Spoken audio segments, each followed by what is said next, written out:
Bonsoir à tous, ravi de vous retrouver en ce lundi 29 décembre. Toute l'actualité près de chez vous, infos, reportages, sport, météo, rencontres et un grand dossier sécurité ce soir avant le réveillon de la Saint-Sylvestre. Tout savoir sur les nouvelles mesures de prévention en principauté et les nouveaux moyens mis en place en matière de contrôle. Tous les détails avec notre invité Éric Arella, le directeur de la Sûreté publique. Qui dit 31, dit réveillon et préparatifs qui vont bon train, comme dans les grands restaurants, avec quelques idées de recettes qui vont bien aux côtés de produits phares en cette fin d'année. Mais avant de détailler tous ces titres, intéressons-nous à la situation de l'ancien collège Charles III après l'évacuation, il y a 5 jours, d'une 60aine de résidents monégasques et français de leurs immeubles dans le quartier de la Nonciade et de la Rousse, côté Monaco, sur la commune de Beausoleil en France. Le gouvernement a diffusé aujourd'hui un communiqué pour confirmer que, je cite, « les travaux de confortement du talus surplombant le bâtiment de l'ancien collège Charles III permettent de constater une évolution favorable de la situation. » Techniquement, 7 tirants ont été installés et activés, 3 autres le seront d'ici la fin de la semaine. D'ores et déjà, il apparaît que la pression sur la paroi est redescendue en dessous du seuil de préalerte. En parallèle, le gouvernement a sollicité l'expertise d'organismes agréés dont il attend désormais les avis pour apprécier la possibilité pour les habitants, sociétés et commerces des 2 immeubles évacués mercredi dernier de réintégrer les locaux qu'ils occupaient en toute sécurité. Cette décision, prise en lien étroit avec les autorités françaises, pourrait permettre cette réintégration au plus tôt demain, dans l'après-midi, avec un rétablissement de la circulation sur l'avenue de la Nonciade.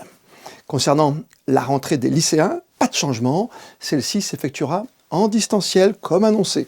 Le gouvernement précise que des travaux continuent d'être effectués au sein même du bâtiment dans lequel les cours étaient dispensés. Des résidents qui espèrent ce soir un retour demain dans leurs appartements et ainsi fêter le passage à la nouvelle année à la maison. Une soirée de réveillon, toujours des plus surveillées en matière d'excès, notamment au volant. Et cette année, la Sûreté publique peut s'appuyer sur de nouvelles réglementations. Son directeur, Éric Arella, est venu nous les rappeler sur le plateau de Monaco Info. Bonsoir Éric Arella. Bonsoir M. Paco. Merci de venir nous rejoindre parce que c'est un moment important, comme toujours, les festivités, destination très prisée Monaco. Et avec un peu plus de contrôle cette année, j'allais dire presque enfin avec un texte qui va vous permettre d'aller plus vite en action. Effectivement, vous vous souvenez qu'on avait fait le constat à la mi-décembre de l'an dernier. Oui. On venait de passer une année 2023 qui était très accidentogène. On avait subi, je dirais, 6 accidents mortels. L'année 2024 avait été aussi, avait rencontré pas mal d'accidents très graves, dans les tunnels en particulier, notamment à la mi-décembre. Oui. Et vous vous souvenez que depuis lors, le gouvernement princier s'était mis en ordre de bataille pour proposer des mesures de renforcement de la répression en matière de circulation routière et également permettre des contrôles préventifs pour la police, ce dont elle ne disposait pas. C'est-à-dire qu'en amont, on ne pouvait pas contrôler à Monaco, on le rappelle, en principauté, alors que maintenant on peut le faire à l'entrée de la principauté ou même au cœur de notre pays. Le dépistage qu'on connaît, le dépistage préventif qu'on peut connaître dans d'autres pays, simplement souffler dans le ballon, vous me passerez l'expression, bien sûr, ça n'existait pas à Monaco. Test salivaire. Exactement, voilà. Donc, quels sont justement ce que vous avez à disposition aujourd'hui comme produit pour détecter des stupéfiants ou de l'alcool ? Bien sûr. Alors là, la loi donc, a changé, portée par le gouvernement princier, adoptée à la mi-novembre, et désormais le texte est le suivant. Auparavant, donc, on pouvait faire des contrôles de dépistage tant en matière d'alcoolémie qu'en matière de produits stupéfiants, dans trois cadres. D'abord, s'il y avait la commission d'un délit routier, style délit de fuite ou refus d'obtempérer, lorsqu'il y avait un accident de circulation, ou lorsqu'effectivement, lors d'un contrôle, il y avait une évidence, je dirais, de signes d'ivresse publique et manifeste qui permettait donc à l'agent de faire le dépistage alcoolémie ou stup. Alors, quelles sont vos armes de prévention justement aujourd'hui ? Est-ce qu'elles se sont améliorées ? Est-ce que c'est un simple éthylotest ? Vous ne faites pas une prise de sang sur place ? Alors maintenant, on a deux possibilités supplémentaires. L'une qui permet de faire ces mêmes contrôles dans 3 cas. L'un, lorsqu'il y a la commission, je dirais, de contravention grave, c'est le dépassement de ligne continue, le non-respect de feu tricolore ou le dépassement de vitesse. Ce sont ces 3 cas supplémentaires qui le permettent. Et enfin, il y a un dernier cas qui est celui des cadres de contrôle que nous faisons, que nous venons de débuter. C'est sur décision motivée du ministre d'État, quant à la durée et quant aux horaires, qui permet donc à la sûreté publique de faire ses contrôles dans Monaco. Et parce qu'avant, vous parlez d'horaire, ça veut dire qu'avant, je sais pas moi, à partir de 3 h du matin, il n'y avait plus de contrôle possible? Non, on pouvait faire des contrôles, mais je vous dis que c'était limité à la commission d'un délit. D'accord, j'ai compris. La constatation de l'ivresse publique et manifeste, désormais sans avoir ces motivations, sur décision motivée du ministre d'État, sur certaines périodes, donc là la décision est prise pour les périodes de fête de fin d'année, à des horaires particuliers tous les jours, on peut faire ces contrôles sans a priori. Donc c'est un simple contrôle préventif. Voilà, concrètement, par exemple, cette semaine, fin de semaine, ou même après Noël, parce que c'est plus Nouvel An qui est accidentogène. Nous avons commencé depuis ce week-end. Vous avez commencé le samedi. On a fait des contrôles nuitamment, pendant quelques heures, de contrôles qui sont essentiellement centrés sur l'alcoolémie. Mais on va les panacher aussi, avec, comme on l'a fait l'an dernier, sur les contrôles de vitesse. Et contrôle de vitesse aussi. Et en troisièmement, de stupéfiants. Très bien. Dites-moi, aujourd'hui, on sait qu'on a répété que par le passé, voilà, il y a eu des drames. J'ai parlé des 6 personnes décédées en 2023. Plus jamais ça, c'est clair, à Monaco. Aujourd'hui, vous avez assez d'armes pour lutter contre ces phénomènes-là, parce que Monaco attire toute une population extérieure. Vous en avez conscience? Tout à fait. Bon, ce qu'on vous souhaite vraiment, c'est maintenir l'aspect festif qu'on connaît à Monaco. Oui. Voilà, ça nous paraît très important, mais tout en faisant aussi un appel à la raison de tout un chacun. Voilà. Récemment, donc, j'ai cru bon de réunir les établissements de boissons, les chauffeurs de taxi et les voituriers pour faire en sorte de faire une sensibilisation sur les nouveaux textes, sur les contrôles à venir, donc de ces fêtes de fin d'année, et faire en sorte qu'il y ait une espèce de chaîne de solidarité pour chacun, parce qu'effectivement, chacun doit un peu balayer dans sa porte, mais on doit aussi s'entraider. L'association BeSafe, qui a un rôle important là ici, est aussi présente, je dirais, dans cette chaîne, et on essaie d'avoir un concours pour qu'en cas de difficulté, on fasse appel à nous, mais faire en sorte aussi qu'on n'ait pas besoin de faire appel à nous. Ça paraît presque une évidence, c'est du bon sens. Quelqu'un qui a trop bu, de le resservir, ça fait partie de sa responsabilité aussi. Bien sûr. Et de l'interdire. Enfin, la règle est simple, c'est ce que vous conseillez à chaque fois, c'est-à-dire que quand tu n'es pas en état, et surtout quand tu as bu de l'alcool, en quantité déraisonnée, même quand tu as bu de l'alcool, tu ne prends pas le volant. Exactement. Voilà, je pense que chacun en est conscient. C'est pas si simple, parce qu'effectivement, il y a certaines catégories de population qui sont parfois un peu rétifs, parce qu'il y a des habitudes. Voilà. Bon, on essaie de faire en sorte, effectivement, de ne pas arriver dans ces situations dramatiques. Oui, comme la campagne de sensibilisation que nous avons diffusée sur Monaco Info et sur nos réseaux sociaux. Ça pourrait vous coûter cher, plus cher encore, bien sûr. Il faut rentrer en sécurité, donc rentrer accompagné. Exactement. Même si ça a un coût, même si on sait que BeSafe, c'est gratuit aussi pour les communes limitrophes, il ne faut pas l'oublier. Exactement. C'est intéressant de vous avoir avec nous ce soir, parce que la prévention, c'est bien aussi, mais maintenant, on sent qu'il y a aussi quelque part, pas d'envie de répression, mais il y a une répression. On l'a vu avec le dernier jugement sur cette personne qui a causé la mort de 2 jeunes personnes, qui a donc écopé de 5 ans de prison ferme, ce qui est une décision... C'est une décision qui est à la hauteur, je dirais, du drame. On a quand même 2 jeunes personnes qui sont décédées dans des circonstances particulièrement dramatiques, et c'était un peu logique que la justice passe. Concrètement, combien de personnes, jusqu'au début janvier, vous terminez le week-end du 4 janvier, combien de personnes sont affectées sur le terrain à cette détection, à cette façon de prévenir? Là, sur cette fête de fin d'année, on a toujours un dispositif principal, qui est le dispositif général de sécurité pour les fêtes de fin d'année. Donc on a un dispositif qui concerne la délinquance, parce que c'est une période aussi propice, qui peut être propice. Vous dites la délinquance comme le vol aussi. Voilà, comme les vols, j'entends, qui est centré sur certaines zones, la place du casino, les commerces bijoutiers qui sont effectivement sur le pourtour.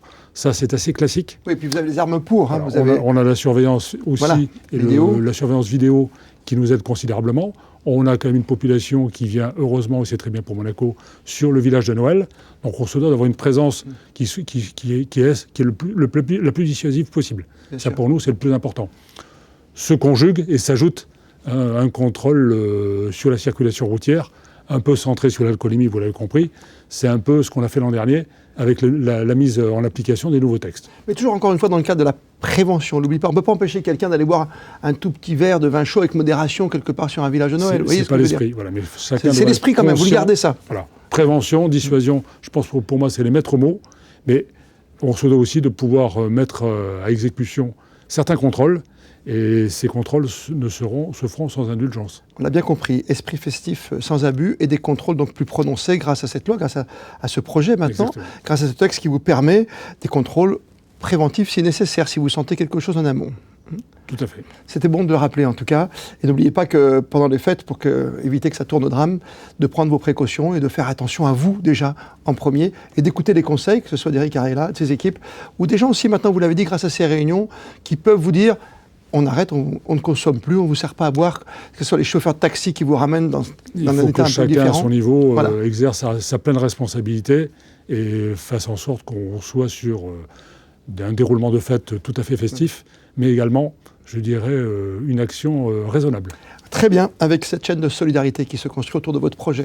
Merci de rester avec nous. J'ai une toute petite question quand même à vous poser sur votre situation, parce que certains ont été étonnés de voir que vous alliez peut-être partir à la retraite, que vous allez changer de fonction, mais finalement, rien. Finalement, vous restez toujours. Finalement, voilà. J'ai un jeune âge qui fait que je vais changer de statut administratif, mais mes fonctions et la direction de la sécurité publique ne vont pas changer de personnage. Très bien, vous restez donc contrôleur en charge de la direction de la sûreté publique. Merci encore d'être passé par Monaco Info ce soir pour ce message de prévention qui était important de rappeler à tout à chacun. Merci à vous. Merci bien. En cette période de fête de fin d'année, la sensibilisation à l'alcool est donc de rigueur. Aujourd'hui, nous nous intéressons à la prévention avec l'association Be Safe Monaco, engagée dans la lutte contre les dangers de l'alcool au volant. Le reportage d'Alexandra Pani avec Alexandra Paolini. Si je bois, je ne conduis pas. La nouvelle campagne de prévention réalisée par le gouvernement monégasque a souhaité transmettre un message concis et clair pour ces fêtes de fin d'année. L'association Be Safe était associée à cette campagne et continue de diffuser ces messages de prévention en principauté. Il faut profiter, bien évidemment, comme chaque année on le répète, mais avec modération. Non seulement avec modération dans la boisson, mais aussi avec modération pour soi et surtout pour les autres quand on prend le volant et pour soi aussi, pour éviter tout accident et tout débordement, on va dire.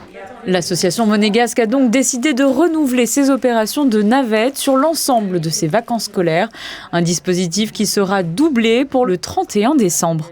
L'année dernière, ça s'est relativement bien passé, donc on a décidé de renforcer la navette qui était d'habitude seule les week-ends durant de septembre à juin, qui est toute seule de 1h à 5h du matin. On a décidé de la renforcer par notre deuxième navette qui a été un don aussi, donc pour nous c'est l'occasion de mettre les deux navettes à disposition pour tous les usagers à Monaco. Et ça a plutôt bien marché puisqu'en une soirée nous avons ramené plus de 257 personnes. Donc on se dit que c'est 257 vies sauvées, donc c'est ça aussi pour nous qui est super important. Et de minuit à 5h, vous pouvez appeler directement l'une des deux navettes. Normalement on va faire le même système que pour le Nouvel An, on va faire le même système que pour l'été. Il y aura une navette qui sera dédiée qu'à Monaco intramuros et une navette qui sera dédiée à Monaco et communes limitrophes. Ça limite beaucoup plus les trajets et c'est beaucoup mieux. Et vous pouvez appeler le numéro Be Safe et ceux qui ne l'ont pas encore dans son téléphone, il faut absolument l'avoir. C'est un des téléphones les plus importants à avoir, surtout quand on sort. Une navette disponible pour tous, sans limite d'âge, totalement gratuite. Et si vous souhaitez soutenir les opérations Be Safe, vous pouvez faire un don à l'association. Des dons possibles également grâce à l'application Carlo. Et pour joindre l'association Be Safe, conservez bien ce numéro sur vous. En cas de besoin, composez le 06 40 62 76 24. Pendant ce temps, à l'approche de la Saint-Sylvestre, les restaurants de la Principauté élaborent leur menu de fête. Au Quai des Artistes, l'établissement est complet et l'équipe se prépare pour cette grande soirée. Si vous êtes à la recherche d'idées de recettes pour recevoir chez vous comme au restaurant, regardez bien ce reportage, il est signé Alban Jean-Jambre et Arnaud Imbert. J-2 avant la nouvelle année, pour fêter ça, vous êtes nombreux à vouloir vous faire plaisir autour d'un bon plat, mais comment bien choisir son adresse ? Il faut que ce soit festif, donc forcément on a pris des produits de saison, des produits plutôt nobles pour fêter cette nouvelle année. Si les gens viennent ici, on va donner le maximum pour qu'ils soient agréablement surpris et qu'ils reviennent l'année prochaine. Voilà. Et pour les surprendre, le chef leur a concocté plusieurs plats, à commencer par l'amuse-bouche. C'est une royale de chou-fleur au caviar, pour rappeler un peu le côté festif. Donc le chou-fleur et le caviar, ça se marie très très bien. On aura le choix entre une assiette de lait caillé composée de plusieurs amuse-bouches en fruits de mer, ou alors un foie gras qui sera un millefeuille de foie gras, céleri et truffes noires. Après l'amuse-bouche, place au poisson. Homard bleu bien sûr, de Bretagne, qui sera laqué avec un jus, avec une aubardine orangée, avec des carottes donc en plusieurs textures et des mandarines. Petite pause avec le trou normand, puis on enchaîne avec les viandes. La poularde de Bresse qui sera en 2 services. Donc la cuisse sera sur le premier service, elle sera dans une cocotte luttée, donc c'est-à-dire une petite cocotte qui sera entourée de pâte feuilletée, qui sera confite avec artichaut et truffes noires. Et l'autre service, ce sera le blanc qui sera contisé, donc c'est-à-dire on a glissé des lamelles de truffes blanches sous la peau. Ce sera cuit poché et ce sera servi avec un gratin de macaroni. On ne vous dévoile pas tout, rendez-vous au Quai des Artistes pour découvrir le fromage et le dessert. L'établissement est déjà complet, mais libre à vous de vous inspirer du menu pour le reproduire chez vous. Appréciées pour leur goût iodé, les huîtres sont les stars incontestées de nos tables de fête. Saviez-vous que certaines étaient affinées ici même au pied du rocher? Sarah Incari et Arnaud Imbert se sont rendus sur le port de Fontvieille, aux Perles de Monaco. Voyez le reportage. Tout au bout de la digue, une institution borde la Méditerranée. À l'origine ferme aquacole, le restaurant Les Perles de Monaco fait le plein à chaque service. Oui, les Perles, bonjour. Ah non, je suis désolé, vraiment. Là, on est complet aujourd'hui. Si Brice est le patron emblématique des lieux, les véritables stars, ce sont elles. Ces huîtres naissent et grandissent en Normandie, mais c'est ici qu'elles prennent leur petit accent monégasque. Explication. L'affinage, c'est une grande pratique en ostréiculture. C'est-à-dire qu'on prend les huîtres adultes et ensuite on les met dans des conditions de température, de salinité et d'alimentation.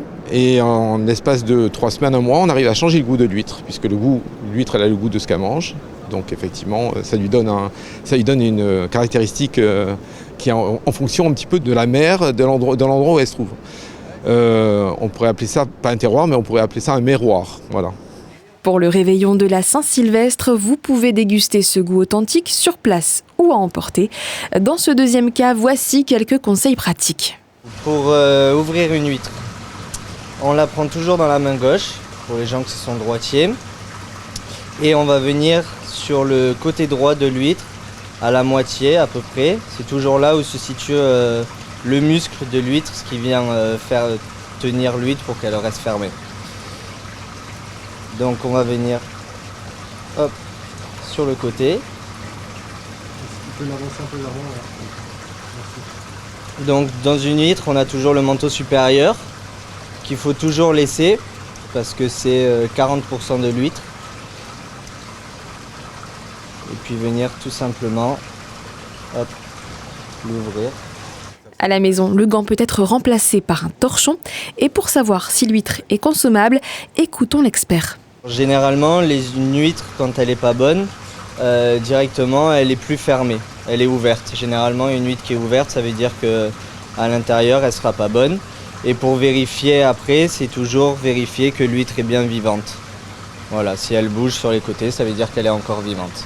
Pour ce qui est de la conservation, c'est au réfrigérateur et à consommer dans les 7 jours après l'achat, dans les 3 à 4 heures si le coquillage est ouvert.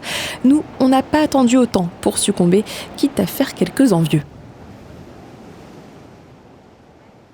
Vous avez bien raison, Sarah. Et en plus, c'est bon pour la santé.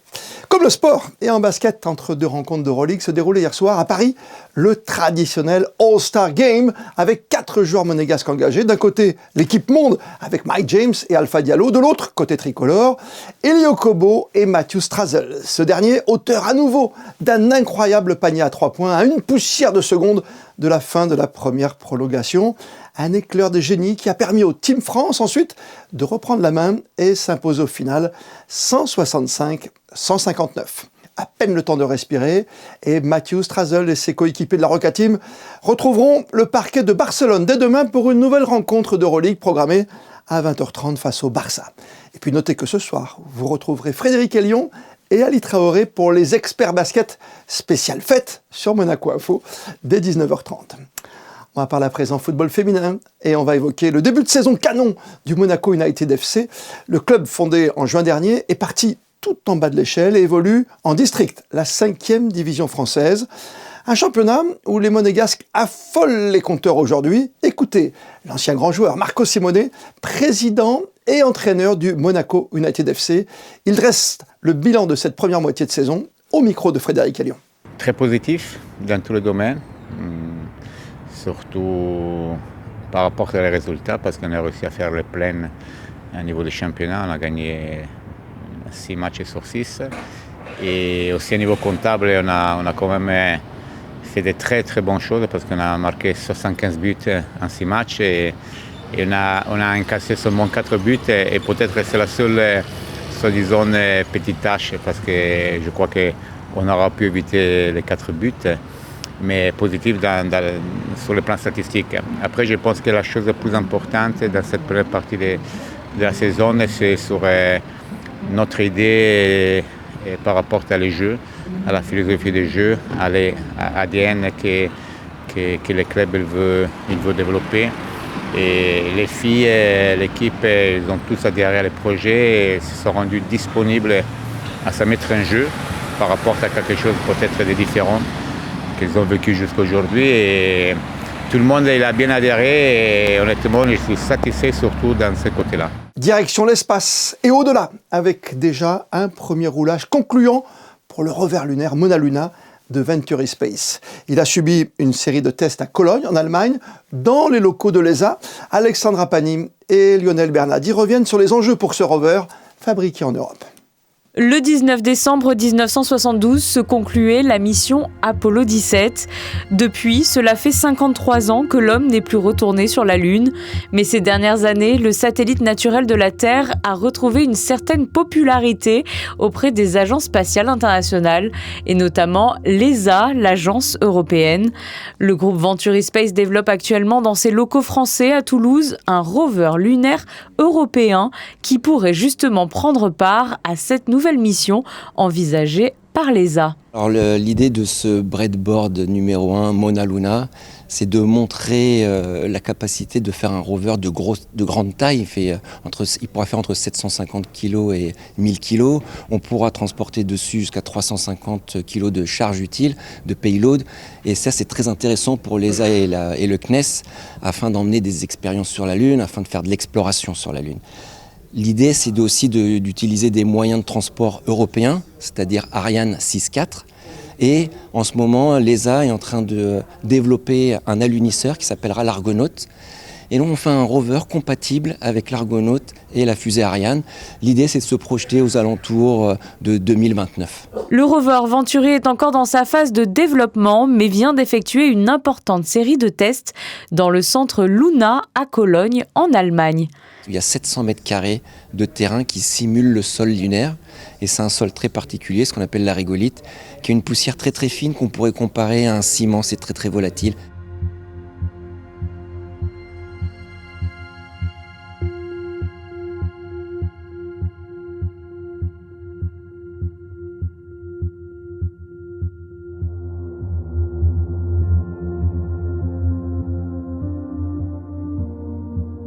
C'est un démonstrateur terrestre sur lequel on a mis les roues lunaires hyper déformables, les batteries qu'on fait à Monaco et l'électronique de Toulouse. C'est un travail de 3 sites en même temps.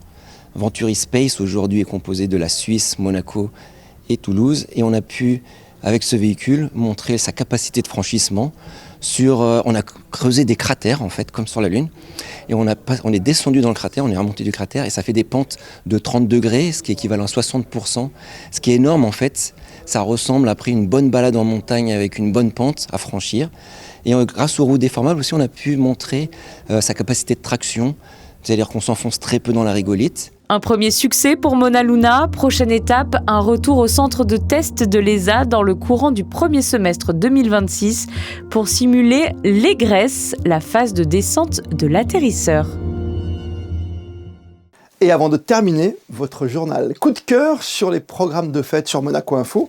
19h30 ce soir, on le rappelle, les experts du basket spécial fête avec Frédéric Ellion et Ali Traoré.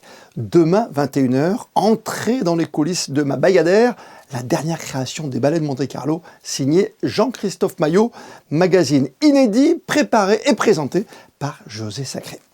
Et avant de découvrir vos prévisions météo pour les prochaines 24 heures avec Sarah Nkari, comme le veut la tradition, on termine votre journal en images avec les meilleurs clichés réalisés par nos photographes de la direction de la communication cette année.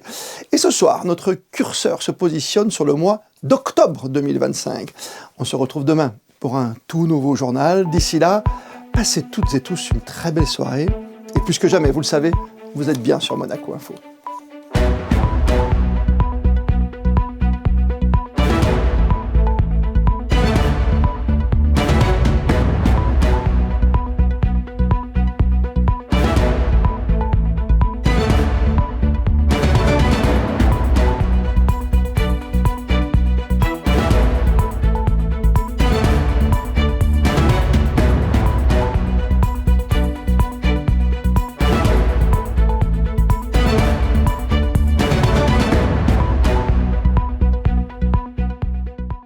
Retrouvez la météo avec Suisse Courtage, votre partenaire de confiance en assurance à Monaco. Protection sur mesure pour particuliers et professionnels.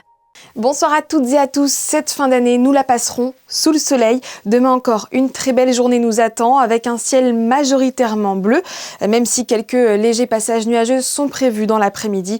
Côté température, attention, couvrez-vous, il fera nettement plus frais le matin, 6 degrés au lever du jour et ça remontera au fil des heures jusqu'à 14 au meilleur de la journée. Enfin, notez-le, ce mardi, nous fêterons les Rogers, un prénom particulièrement tendance entre 1900 et 1940. Très belle soirée avec nous sur Monaco Info.